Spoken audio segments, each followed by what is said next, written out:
Hi guys, welcome back to my YouTube channel and welcome to another video. So if you are a fan of love movies that is entertaining, that is interesting, that is purpose and faith driven, then this video is for you. In today's video I'm going to be recommending 3 must watch Christian movies.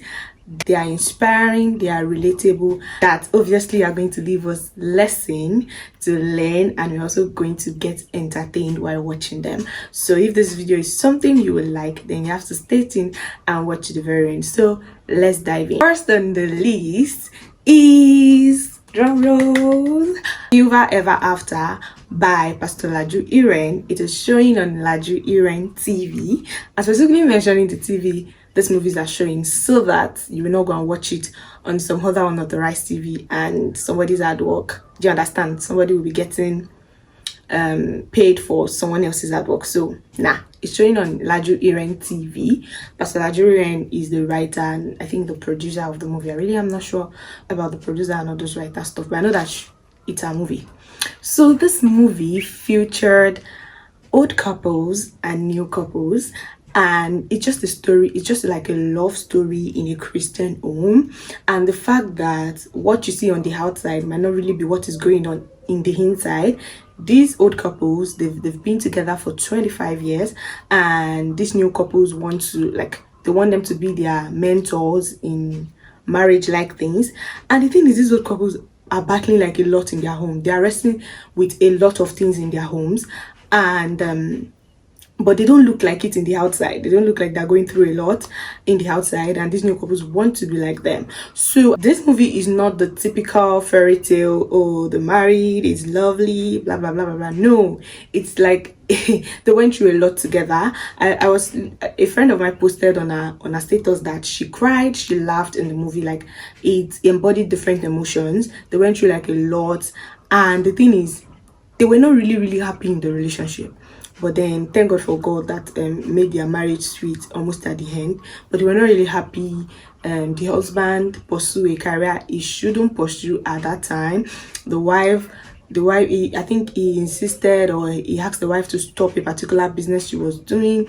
They were not just happy together. The wife usually looked for a way just to escape the marriage, but she couldn't escape. And I think God just taught them a lesson, still allow them to build their marriage back. Even though they've spent 25 years up and down and all, they were still able to build their marriage, the kind of marriage they want back. So I think one of the lessons there is, like, God is not done with you. God can do anything at any time. God can turn the story around at any time. Another lesson I think we can pick from that movie is the fact that love is not just a feeling. Yes, it's not just, oh, two people having feeling for themselves, they can get married. No, love is about commitment. Love is about letting go and letting God lead, like giving the whole leading to God, that God, you know what, lead. So this movie, they look like Christian couples that are having like a good marriage in the outside, but that is not what is actually going on in the inside. And another thing I want us to learn from this movie is God's timing. God's timing is the best. He can decide to do this thing at this time, and he can also decide not to do this thing at this time. God is never early, God is never late, God is on time. So next movie is Last to Marry by Pastor Laju Iren again, and it's showing on Laju Iren TV. Last to Marry is a movie of a not so young girl based on Africa timeline, age line, when to marry, when not to marry. So she was like she's a 32-year-old lady, and yeah, she should be in her husband's house. This is a movie of a lady that somebody tweeted that Last to Marry is not a fool, but not me though. Anyways, so in this movie, it featured like a young lady, not so young lady that should be married, and she's pressure from the outside, pressure from home. Like, there's a lot of pressure around her, like, oh, she needs to marry, she needs to get into a relationship. And it seemed like the people that she was meeting, they were not just it. And because the pressure was so intense, this lady was willing to consider someone of the other faith. one. She was willing to consider someone of the other faith. You know what, let's just get married, since it's going to allow me to practice my faith. It's fine. And that is one thing about pressure will make you compromise. Another thing she did was that she was with someone that claimed to be a Christian, but he is obviously not, because the fruit of the spirit are not evident in him. He's obviously not a Christian. He just claims to be. He would torture her. He would say the derogatory words to her. It would make her feel less of herself.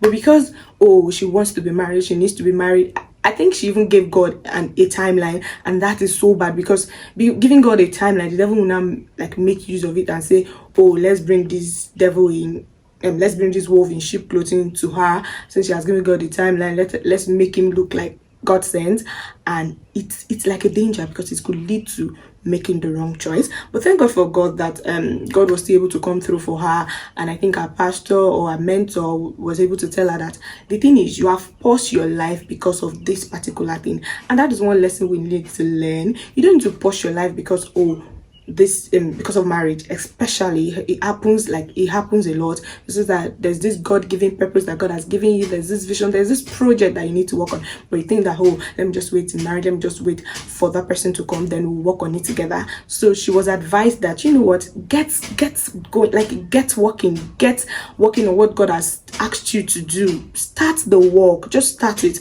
So I think she had to go back to, I think she has this ministry for teenagers, and she had to go back to her ministry, and later someone came and all of this stuff. So lesson to be learned from that movie: do not give in to pressure. Number one, there is pressure, we know, but if you give in to pressure, you can compromise and you can end up in the wrong thing, and you would have yourself blamed that, I should have waited. That's number one. Number two, do not ignore the assignment that God has placed in your hand because you feel like, you cannot fulfill it while still being single. Just do the work. Like, start up on whatever it is that God would have you do. Start up on that vision, start up on that assignment, start up on that project, and God is going to help you. And at the right time, is going to send the right person that embodies the trait and the characteristics of who you should be with, right? So that is the second movie. Okay, another lesson from this second movie is that marriage is not the end goal. Trust me, another life is starting once you get married. It is not the end goal. It is not once you are married, that is all. No, marriage is not the end goal. There's a lot in life. There's a lot that still come even after marriage. So it is not like, I'm running a race, and when I get to the end of the race, marriage is not the end of the race. The race still continues. Heaven is the end goal, right? So the third one is closely related to the second one, and it is Love Bait. Love Bait is showing on Refix Films, and yeah, I've never actually seen a movie by those people, and the movie is actually an interesting one.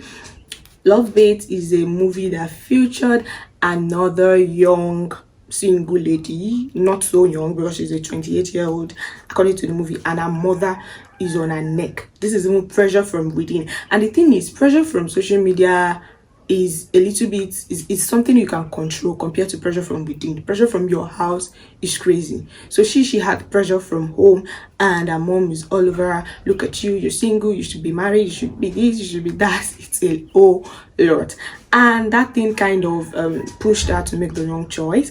And I think she got into a relationship with a guy. This guy wants to get married, and he wants to get married to somebody like his mother. He should have just married his mother, right? This guy wanted to get married. I want to get married to someone like his mother that will pray for him. And he's a street guy now. So one of his guys told him that, you know what? If you want to get somebody like that, all you need to do is to go to church. So obviously he went to church, he packaged himself. And the thing is, looks appearances are manipulative. We need to know that. That's why we have to pray to God that God should actually reveal whoever it is, who they are to us, and not just like judging them based on the way they look, the way they walk in church. It might just be vain work. They might just be nominal Christians, like we discussed the other day. It might just be nominal Christians, and you think that, they are fire branded. No. So she was deceived, and she literally prayed. And one thing I also want us to understand is that when we have something in our mind, most of the time we will think that this is what God is saying, but that is not what God is saying. She prayed and she said, I've received him. He's the right person. So she didn't do background checks. She didn't, there's already pressure. I feel like she just feel like time is going, Jerry. No need for background check, no need for anything. So she got into this, and it ended up in a mess. Emotional failure, emotional trauma. Like, she was drained. The marriage drained her.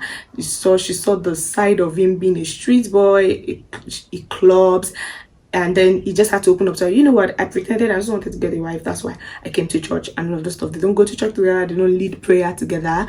And the thing is, she saw some signs too, because she saw some signs, but I feel like she ignored those signs. So one of the lessons from this movie is that we shouldn't ignore any sign, no matter how little it is. We shouldn't ignore any sign. And of course, it later changed. She literally had an altar of prayer for him, praying for him over and over again, over and over again. And that is what comes with pressure. Now you are the one in the marriage alone. People that have pressured you, they are not there with you. She was literally praying for him. Instead of them to be prayer partners, he is a prayer point. And she prayed for him over and over again. Of course, the movie said after 2 years she changed. But it could go on for years. So let's not even try to make that kind of mistake. So I know that these movies are inspiring. They are relatable.